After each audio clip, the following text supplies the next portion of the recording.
What problems are you dealing with in your life right now? Do you feel like giving up? Times are hard and you're not strong.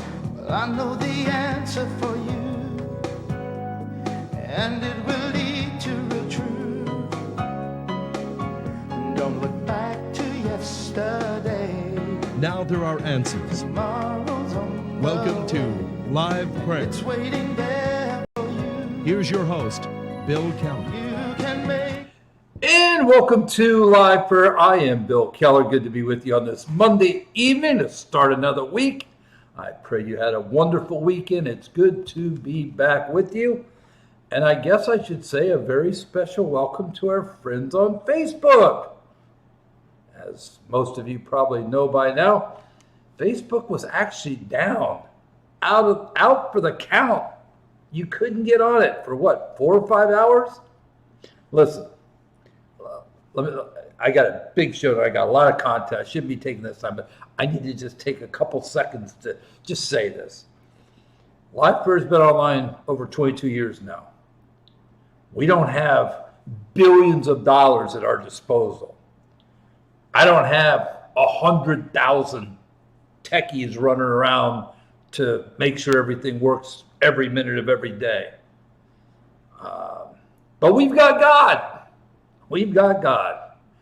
And thanks to him and a very talented man who heads up our tech division, out of 22 plus years, we've been online probably all but maybe of a total of what, maybe 2 days if you take all of our downtime combined. So we're very grateful tonight. I'm trying to be humble, but I do have to, I do take a little bit of, not pleasure, I just kind of enjoy, let me just say, just enjoy a little bit seeing these tech giants go down just like we do, okay? Just like I kind of take a little joy when these big multi-million-dollar corporate news agencies interview somebody and their voice and their video aren't quite synced up right. You know, hey, that's this world. That's the world of technology. Whether you're NBC News or Bill Keller at LivePrayer or Facebook, that's just part of that world. We're going to talk a little bit, though, about Facebook tonight. Not really that per se, but some other issues. Got a lot of China stuff tonight.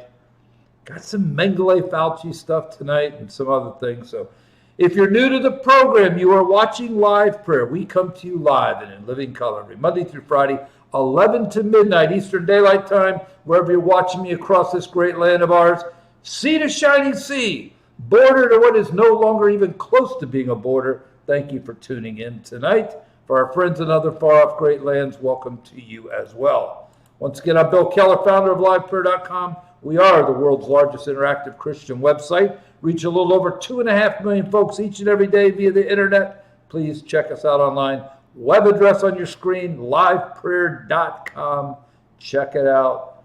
Don't be shocked when you go there. I don't sell books. I don't sell tapes. I don't sell trinkets. There's nothing to buy. No advertising. No advertising. Just 22 plus years of great Frontlines ministry content, literally thousands upon thousands of hours of content, all produced by LivePrayer over these many years to be a blessing to you and your family. Check it out. All right, let's have a quick word of prayer. Like I said, we've got a lot to get to tonight. Father, thank you so much for this wonderful week that we've enjoyed the beginning of. We're grateful for this wonderful day we weren't promised. It was a gift from you. We enjoyed the blessings of this day. And now, Lord, we're gathered here together at this moment in human history to hear about the things going on in our world, to understand the things that we need to understand, and to be able to be better followers of Christ, the best followers of Christ we could possibly be. So I lift up my dear friends who are part of this program tonight. I pray for them and their families and ask that you meet their needs.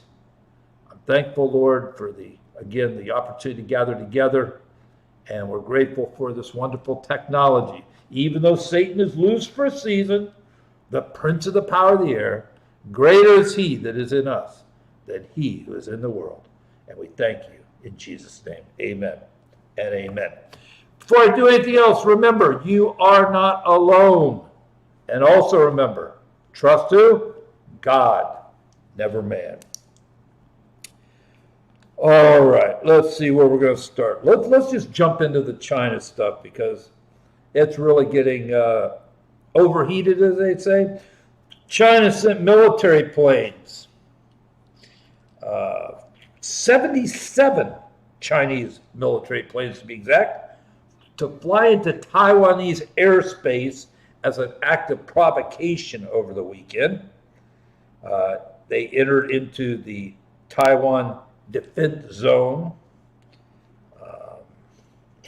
I think I first started warning you about China's desire. Well, China's had a desire to pull Taiwan back into the Chinese package for decades and decades. So that's nothing new, but the threat was never as imminent as it is today. And as we'll discuss tonight, I think it's definitely not a matter of if, only when. By the way, we've got Chinese planes now landing at a place in Afghanistan called the Bagram Air Force Base. You know, that multi-billion-dollar Air Force base that we built, one of the, what I understand to be one of the most high-tech air bases, one of the most beautiful air bases anywhere in the world. Yeah, the air base that our Avatar president just walked away from. And now we've got Chinese military planes landing there. To what extent that they're going to be involved, we don't know, but they have already made their presence known at Bagram. Let's see. Chinese economy. I've been hitting you with this a little bit for the last 3 or 4 weeks. It's really in trouble. Let me try to explain it to you this way. If you remember back to the housing bubble bursting, and started right in 2007, but 2008 is when it really went full tilt, right? You had Lehman Brothers that was about ready to default, too big to fail. Well, Lehman Brothers did default. Other banks that we deemed too big to fail, we had to bail out. Remember that whole debacle? A lot of people got really hurt in 2008. That's where the Chinese economy is right now, and for the same reason. They were raking so much money in, especially from the United States, from the trade imbalance. And they had to do something with that money. So they put it into real estate. They literally started building cities in China that there weren't any people to occupy. I mean, it's the absolute most. If you've seen any of the videos of these, they call them ghost cities. I mean, it really is eerie. I mean, you've got literal cities, hundreds of skyscrapers, apartment buildings. Nobody's living there. And unfortunately for them, they don't have the population to move into these cities. And now they've got a huge real estate bubble, much like we did in 2008. We've been talking about their largest real estate holding company called Evergrande. They've now been delisted off of the Hong Kong Stock Exchange. They basically made some debt payments to some of their Chinese debtors, but they absolutely missed all their debt payments to any foreign debtors. They've got a huge worker shortage, like we do here. And so we're going to see what happens.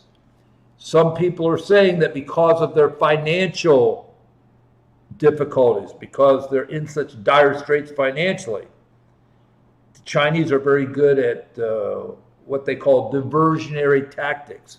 What better diversionary tactic when you're in the midst of a financial crisis than to say, oh, how about invade Taiwan militarily? If there's ever a time to do it, now would be it, because normally, under normal circumstances, the U.S., while we have no formal treaty, have always pledged our support for Taiwan, that if China tried anything militarily, we would back them up. Japan has made similar overtures, as have Australia. I guess we're going to get to see how serious we and these other countries are. Whether we really want to get into a war with China, because in essence, that's what it would be. That's exactly what it would be. So we're going to find out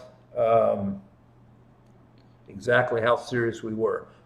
My bet, we're going to let them take China just like we let them take Hong Kong. Now, what was going on when they took Hong Kong? Oh, that's right, another diversionary tactic. They unleashed a global, virus, okay, an act of terrorism, really, is what it was, okay? Biological warfare, however you want to stage it. And in the midst of the world being consumed with that, they just walked around and took Taiwan, or Hong Kong. I see that same playbook being used with Taiwan. We'll see. Speaking of China, they've got the Winter Olympics coming up. We're still going. Listen, we're not going to do anything to China. Let me find this one thing. We're not going to do anything to China. Let me tell you why. The reason we're not going to do anything to China is because of a man named Hunter Biden. Now, Hunter Biden is an elected official. However, he is the son of the current avatar president, Joe Biden. China's bought off the Biden family, gave Hunter's hedge fund company $1.5 billion to manage. Hunter's never managed those kind of numbers before. We know from emails he got a credit card with $100,000 to take his family shopping on from the Chinese. He was given a diamond appraised around $90,000. We know that from his divorce proceedings. The Biden family is totally compromised when it comes to China, and that is why nobody in the Biden administration has tried to hold China accountable for the bioterror that they unleashed on the United States and the world. We should be in discussions with them right now about reparations. And I know we usually use that word when it comes to slavery, which has been over for 150 years now. This has just happened. We have legitimate numbers in the $5 trillion range that this whole bio weapon attack has cost us. Other countries do. But you're not hearing a word about this administration trying to hold them accountable. Even hold them accountable. I mean, talk about reparations. Just put the blame where it belongs. Of course, then you got Taiwan. You got the ongoing human rights abuses, especially in Western China with the Uyghur Muslims. I talked about the taking of Hong Kong at the late last year. And then you've got this whole situation that just unfolded with Huawei, the big China telecom, which is in essence, like all Chinese companies, have connections to the CCP. We had one of their key executives basically on house arrest in Canada for the last 2 years, waiting extradition in the United States to be tried on different espionage charges. Oh, but wait, no, she's back in her bed in China now because the Biden administration gave her back to the Chinese.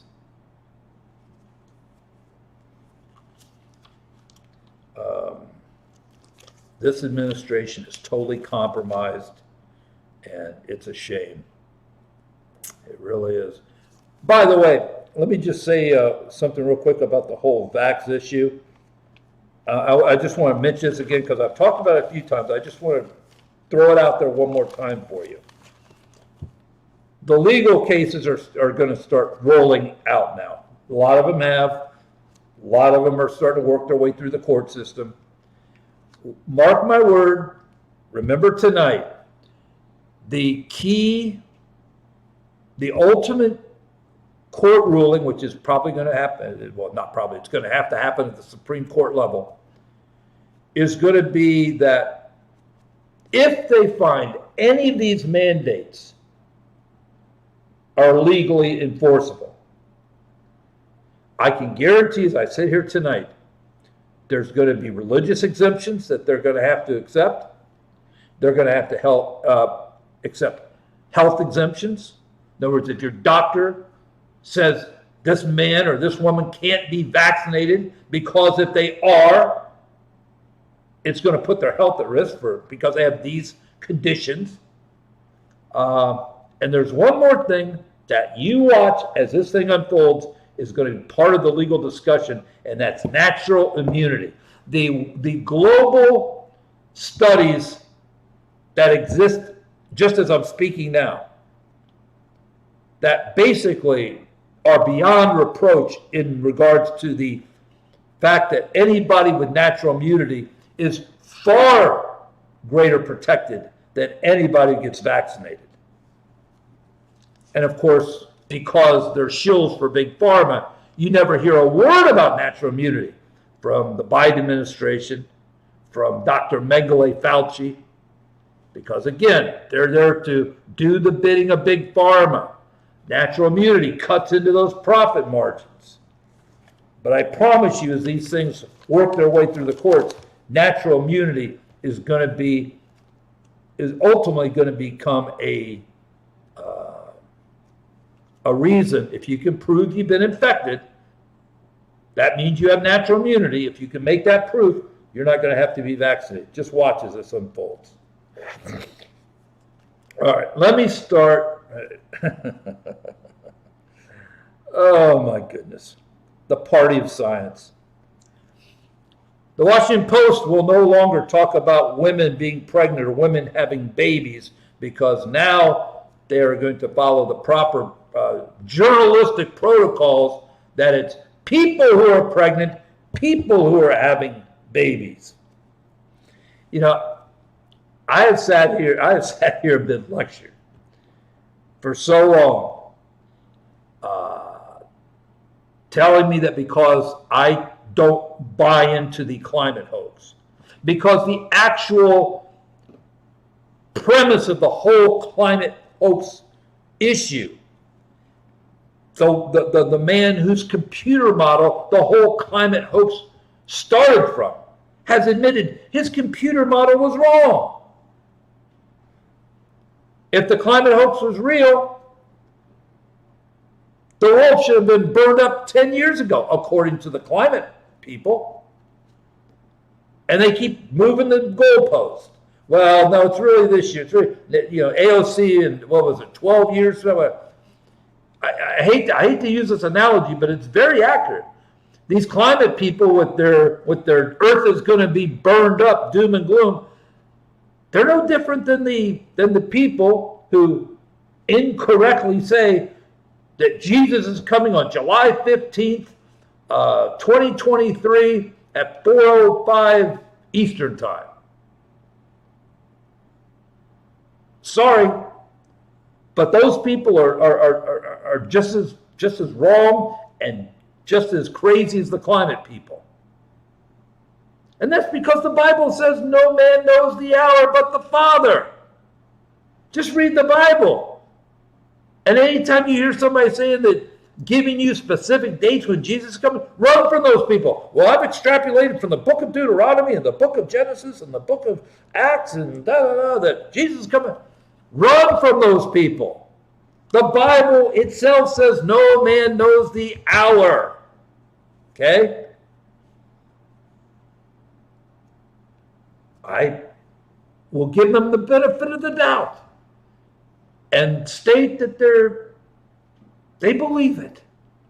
And they're trying to be, good disciples. And they're trying to warn the people. But they're wrong.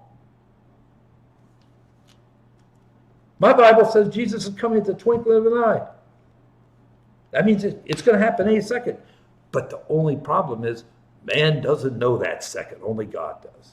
And that's what these climate hoaxers do. Okay? So I've been you're anti, but at the same time, these people who are supposedly all for science wants you to believe that that heartbeat in the womb of that mother isn't really a human being. I don't know what it is. I don't know what that is when you look at those pictures. Well, I don't know what you call it. I mean, again, science wasn't my best subject, but I know this, that the second the sperm and the egg come together, something happens that only God can do. Man has no ability to reproduce this. Sorry, Dr. Frankenstein. And that is called the spark of life. And that initial cell is a human being. And if you kill it, it's called murder. But they want you to believe, well, it's not really a human being until it can live outside the womb. Really? It's not really a human being until it's taking breath. Well, that's a problem too, because again, you start looking at these ultrasounds, there's a lot of breath being taken inside the womb. But now they want us to believe that there's not two genders. I can't really put my finger on it. It was really early in life. Probably it was it was one of those mom-dad discussions, like when you're really young. I think that was probably the initial one, that there's little boys and little girls. The closest I can come to pinning it down. And it wasn't even about, your sexual makeup, right? I was probably 5 at the time, 4 or 5, somewhere in that area. And there were no little boys on my street, but there were a couple little girls next door. Next door neighbor, a couple girls. They were a little bit older than me. And my dad, whose gas station was like 5 minutes from the house, used to come home at lunch to eat his lunch. And I'll never forget, I was next door on the porch playing with the little girls. They had a dollhouse, they had the dolls, I was playing with them. My dad drove up and looked over, saw me, and called my name. Come over here. And I left and went over there. I'll never forget, he put me on the hood of his truck. So we were kind of eye level. And he just made a very simple declarative statement. Girls play with dolls. Boys don't play with dolls. Oh, okay. All right. And then, of course, usually first, second grade, you get into a little bit of the physiological makeup. So, I mean, it's not difficult. Oh, if you need more proof that there's only two genders, read the Bible. First book of the Bible. And God made them male and female. Boom, that's it. And God made them male and female and gave them the decision if they want to change it. No, it doesn't say that. Doesn't say that. So these people of science now want you to believe that if you're born a male, well, if you want to be a female, you can be a female. I'm not even going to get into all the other things you can become if you want to declare yourself such. But the most audacious of all is now they want you to believe that men can have babies. And now we've got the CDC. You know, the same people lecturing you on vaccines, the people are lecturing you that one of our greatest health crises in this country is guns. You know, a little wedge way to get, try to start chipping away at the Second Amendment. Yeah, these people too want you to understand that it's not just women that can have babies, it's men too.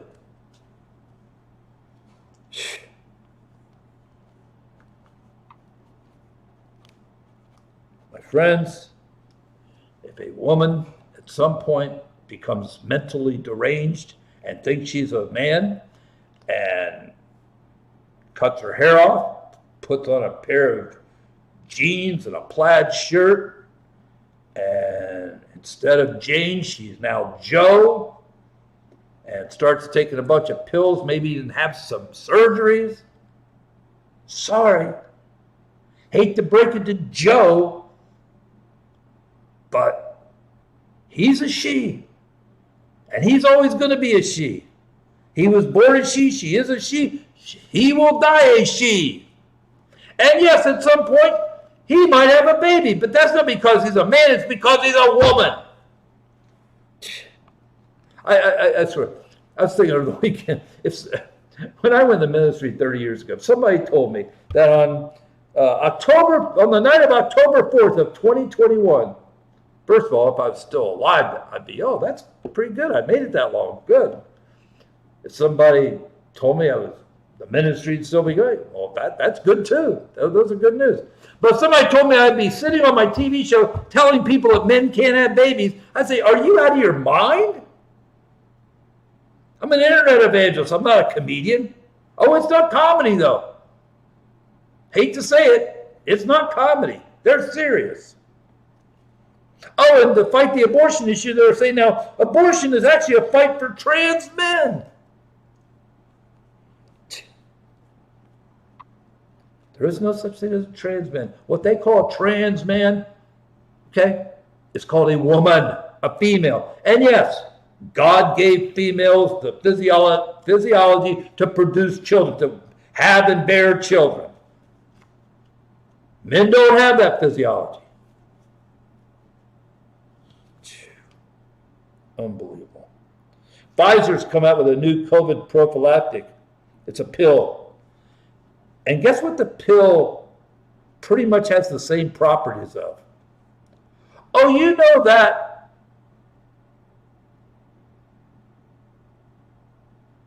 drug that they were making so much fun of people?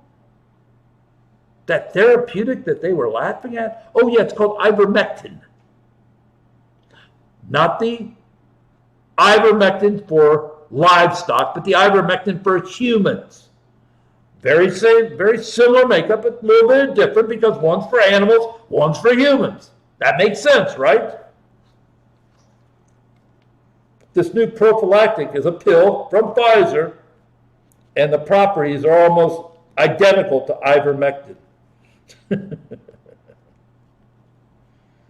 Oh. Of course, they don't like ivermectin, just like they don't like the hydroxy and the Z-Pak. They don't like the monoclonal antibodies because, you know, they can't make much money if people actually get better.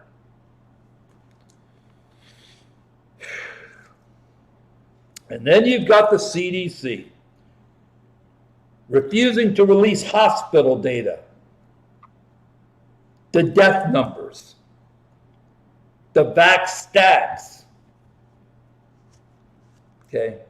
They won't give you all the full information. I don't know what they're hiding.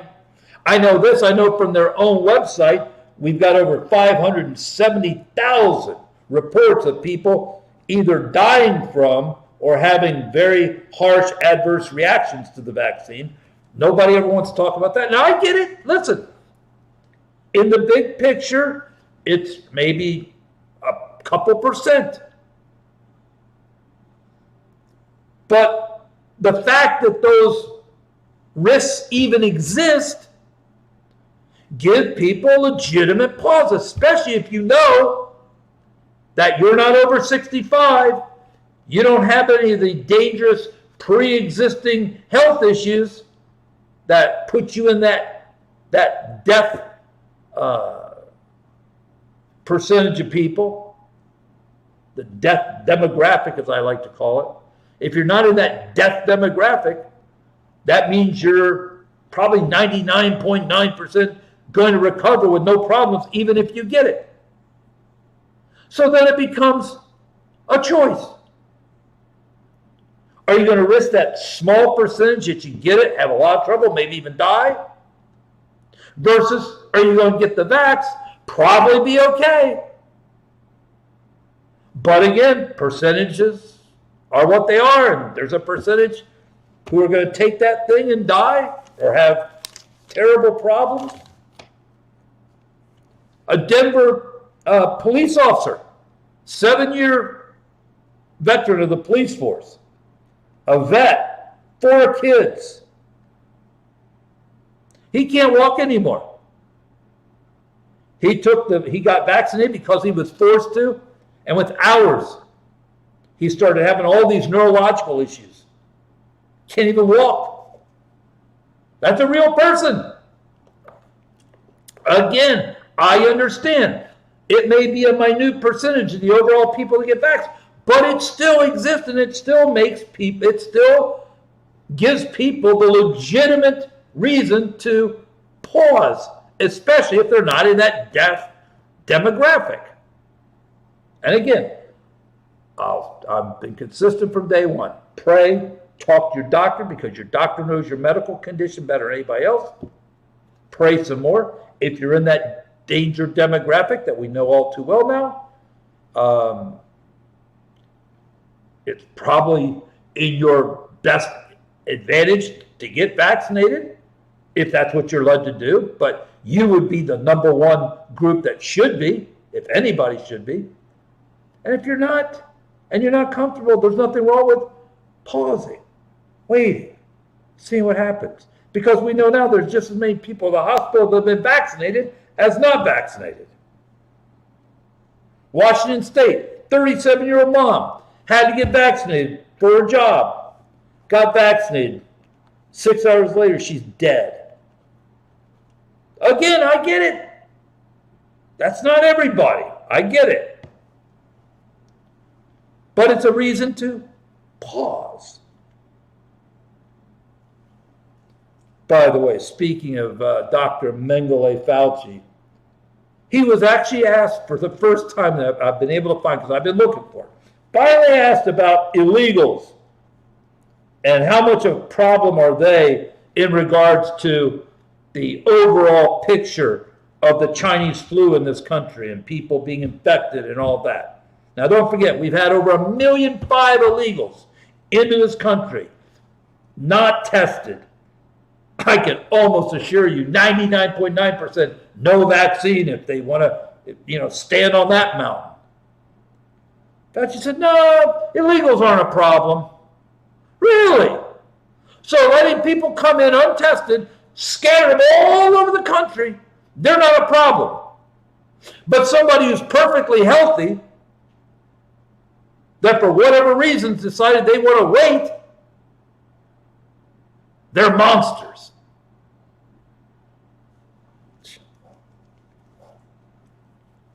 Oh, and just for the record,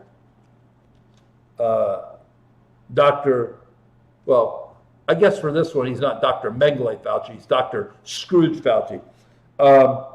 He says it's too early to tell whether you can have Christmas with your family this year, whether you're going to be allowed to celebrate. You know what I heard that? You know what the first thing came into my mind was? I think I'm going to invite 1,000 people and cram them into a small space. Now, I don't even know the people. We have a Christmas party with 1,000 people. Videotape every minute of it and send it to Fauci's email. Merry Christmas, Dr. Scrooge. Oh, Fauci also said, listen to this one. Now, if a guy talks long enough, especially a guy like Fauci, eventually he'll accidentally tell you the truth. I mean, he's usually pretty careful to lie about everything, but every now and then he slips and tells you the truth. Listen to what he says. This is a quote. You have to give up what you consider your individual rights to make decisions. You have to give up what you consider your individual right to make decisions. In other words, you don't get to choose. I'm the all-knowing Dr. Anthony Fauci. I will tell you what to do. Oh, my goodness. All right. Now let's, Now let's go to a subject that I've kind of been holding off talking about. I've briefly mentioned it a few times, but tonight I want to get into it a lot more in depth. Okay? And let me just say up front, disclaimer. Well, now let me set the stage first. Then I'll hit you with a disclaimer, because there is a disclaimer on this one. There really is. In all honesty, there needs to be. Something started in this country weeks ago, probably about a month ago. And to be blunt with you, I really didn't pay much attention to it the first couple of weeks. I did briefly mention it, and when we get into this, if you've been watching the program regularly, you'll remember. But I didn't really make too much of it. Seemed like maybe just kind of a fad. Now, we are so used in this country, and I'm going to make my disclaimer, and I'm going to tell you up front, I'm not trying to justify anything, okay?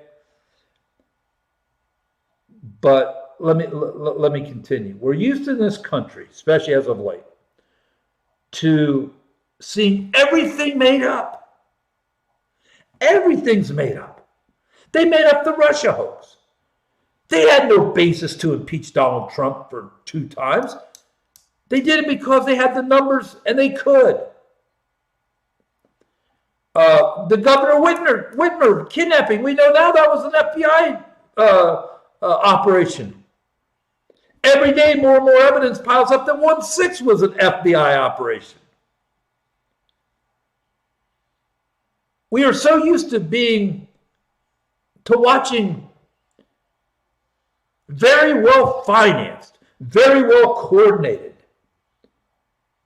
scams. There's no other way to say it. And they get supported by the corporate propagandists that masquerade as the media, right? Big tech's always in on it. And at the end of the day, we find nothing's real. Let me tell you, it turns out that the White House, on some of the videos they released, like when Joe Biden's out and around, when he's going somewhere, we find out today that they've been editing into the soundtrack people saying, "We love Joe, we love Joe." Nobody's actually saying that. They're just editing that in underneath. It's kind of faint, but you can hear, "We love Joe," to make it sound like there's people that are saying, "We love Joe," when there's no people. I mean, we are so used to being scammed. Then along comes something that wasn't created by anybody. It wasn't started by some political operative. It wasn't created by some organization that, this is their next project, right? It's something that literally started spontaneously. It started as a grassroots movement, okay? And again, we're used to the sophisticated, coordinated corporate media hatred of Trump for 4 years. We heard it. But it was all ginned up. It was all coordinated. Everybody was in on it. And they just pushed that day after day after day for the whole 4 years. But what's risen up in this country over the last month isn't something driven by the media. It's something that big tech has no part of. Again, it wasn't started by any organization with a motive or incentive. It was literally a grassroots, spontaneous uprising of people. And they've been yelling this chant. And again, I'm not justifying the first word of this chant. It's a vulgar word, to be blunt with you. It's not something that people should say, number one. Certainly isn't something people should say in public. But it is what it is, and it's the F-bomb. But it's followed by Joe Biden.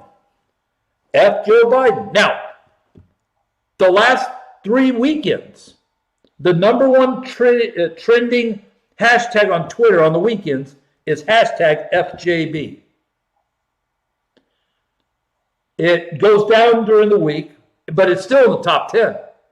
It's been the top 10 of the trending Twitter hashtags for 3 weeks now.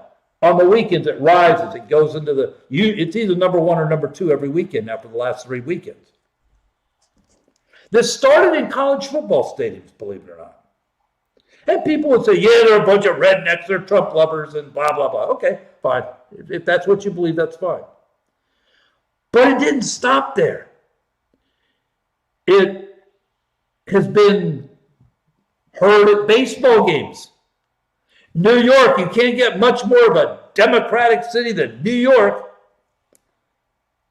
But it wasn't just New York, it was many baseball stadiums. It's been chanted in food courts at malls. It happened in a NASCAR race. And now I know, well, those are a bunch of Trump-hating, Biden-hating Trump lovers. I get it, that's fine. But again, this isn't the type of thing that normally people are going to chant. And the funny thing about the NASCAR event, a guy named Brandon Brown was being interviewed by a female NBC sportswoman. And in that interview, the people were in the background yelling this vulgar chant. And she tried to cover for it. She said, oh, listen, they're saying, go Brandon, go. No, that's not what they were saying, dear. That's not what they're saying. Anybody with an ear can hear. That's not what they're saying. Nice try. Okay? They had it in New York City today. They were having some kind of a protest over the vax, and they started it up. It's spread across all over the country. Again, I know it started in some college football stadiums in the South. Okay, so that's fine. You can make that argument. Well, these are just a bunch of rude, Trump-loving, Biden-hating people. Okay, got it. But it wasn't just football stadiums in the South. This weekend, it was heard in over 62 stadiums. I checked this morning. All throughout the country, east, west, north, south, in the middle. And like I said, it hasn't been just relegated to football stadiums. It's been in baseball stadiums. It was at some NFL stadiums this year. It's been in food courts. It's been popping up pretty much all over the country, wherever you get a crowd gathering. And again, I'm not condoning the chant. I got it. It's vulgar. I get all that. Okay? I got that. But the point I'm trying to make is people are tired. People are tired of big tech telling them they can't say this and they can't say that. They don't need big tech's permission for this. People are tired of the media telling them what to think. Guess what, media? We don't need you to tell us what to say or what to think or what to do. They're tired of people telling them that if they voted for Donald Trump, you're a national nightmare. You're a domestic terrorist. You're a white supremacist.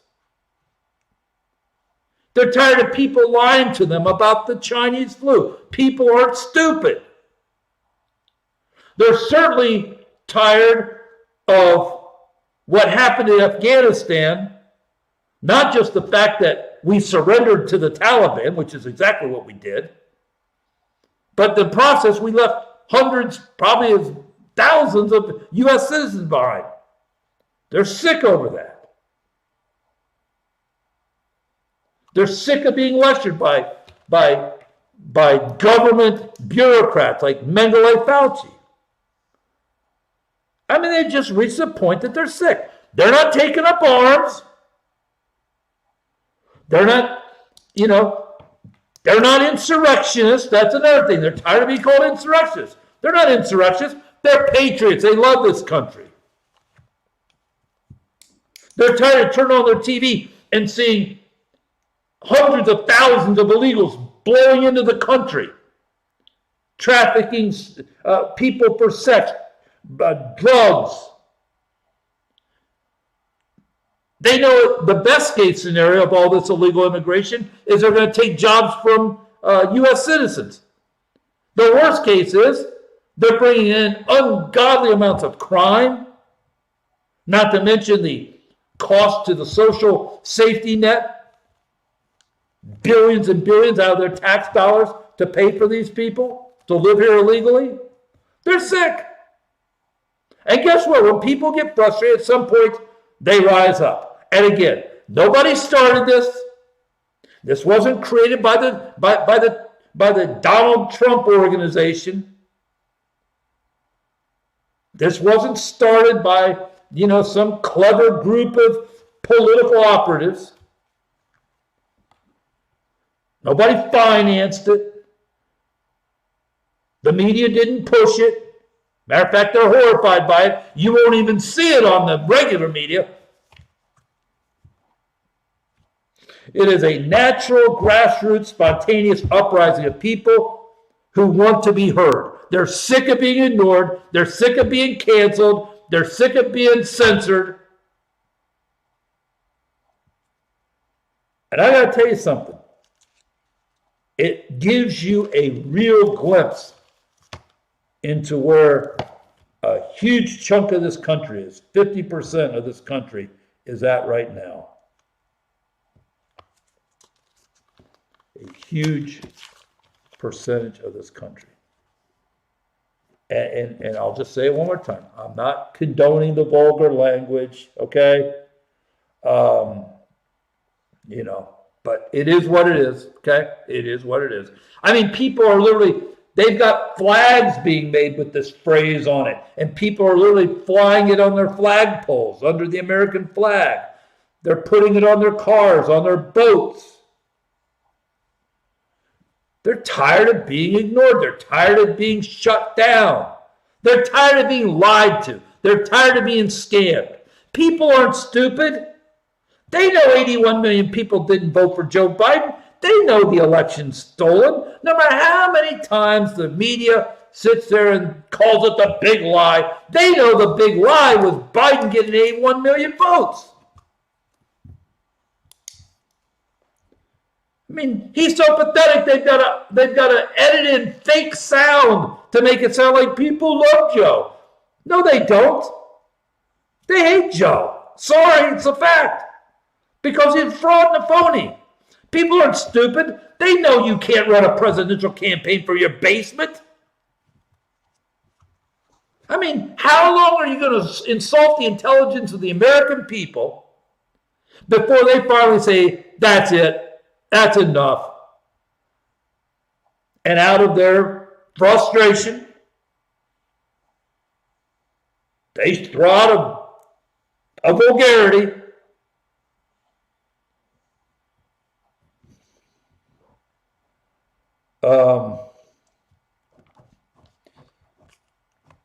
We'll see what happens. To be blunt, I think it's just started. I really do. I think it's just started.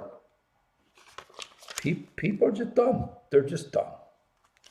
All right, let me talk about Facebook here. I've got a lot of stuff to still get to. I'm sorry, I didn't mean to. Listen, I know for some of you may say, why did you waste all that time on that stupid thing? That's nasty, that's filthy. I got it. Not justifying it in any way, shape, or form. Not condoning it in any way, shape, or form. I'm just telling you what it is. And again, as somebody who is so plugged in to the heartbeat of the culture, I mean, at the ground level, 24/7, this is something that it's happening. And again, whether you like it or not, sorry, it's real. It's a real expression of people's utter frustration for being treated like they're idiots, for being told what they can say, what they can't say, and it's a repudiation of this president, fake president, and administration.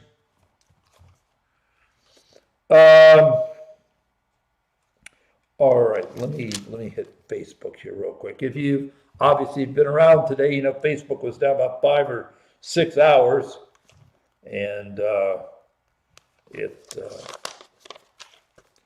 they're back up for the most part. There's a whistleblower that was on TV, 60 Minutes last night, complaining about the harm Facebook does to teenagers, harm, at the end of the day, they put their profits over everything else. I got to be honest with you, I didn't find that whistleblower to be I thought it would be credible, but I didn't find her to be all that interesting. I mean, I could have told you they put their profits over everything else. Okay, I didn't need to go on 60 Minutes to tell you that. Plus, she's a avowed leftist, worked for Google for a long time before she came to Facebook. I don't really know what her ultimate issue is, but I know this. Facebook, there are political activists worldwide. And the hypocrisy that oozes from Facebook. I mean, they will censor the former president of the United States, shut down all his accounts, yet terror groups operate freely on Facebook. Human traffickers operate freely on Facebook. Drug cartels have Facebook pages. They need to treat it as a utility. But I got to tell you something. I don't think they're going to do that. I really don't think they're going to do that because they have too much. They're passing around too much money around DC, and at the end of the day, that's what talks in DC.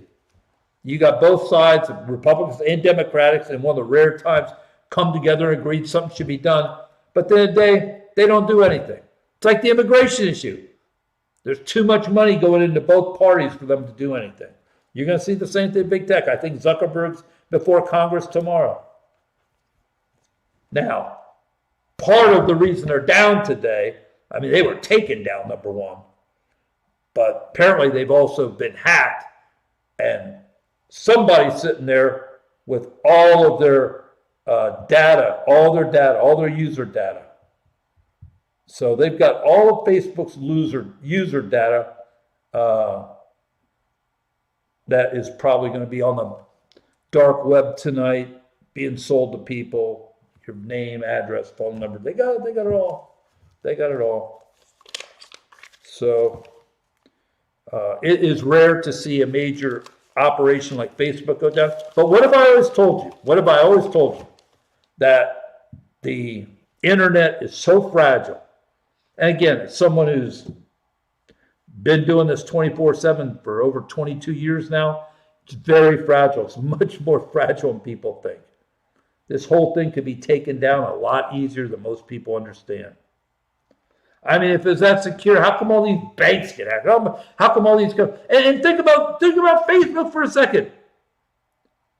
They're probably one of the biggest things on the internet in terms of number of people that they've got working there. The virtually unlimited amount of money at their disposal. You think they didn't try to get back up until 5 hours passed by? They were probably working on it from the first second. It took all their manpower, all their money, 5 hours to get going again. And again, it's a situation where they can be taken down again. Anything can be taken down off the internet. The whole internet can be taken down. And I sit there tonight and tell you that at the end of the day, this is the kind of warfare that, I mean, we can talk about planes and submarines and battleships and troops on the ground and all that stuff. This is the real war. Some guy in his bedroom in Poughkeepsie could do more damage to the world in an hour if he knew what he was doing than all the armies in the world put together. Think about that tonight. Think about that tonight. I mean, God could shut this world down if he allowed a few things to happen. If he just allowed some people who know what they're doing to do what maybe they want to do deep in their heart, this world could be upside down overnight. I mean, people are freaking out today because Facebook was down. Imagine if all the banks are down. And throw in your power company and your water company. Throw in your cell phone company. Yeah, let's just start there. All the banks are down. All the cell phone companies are down. All the internet company, I don't care who you,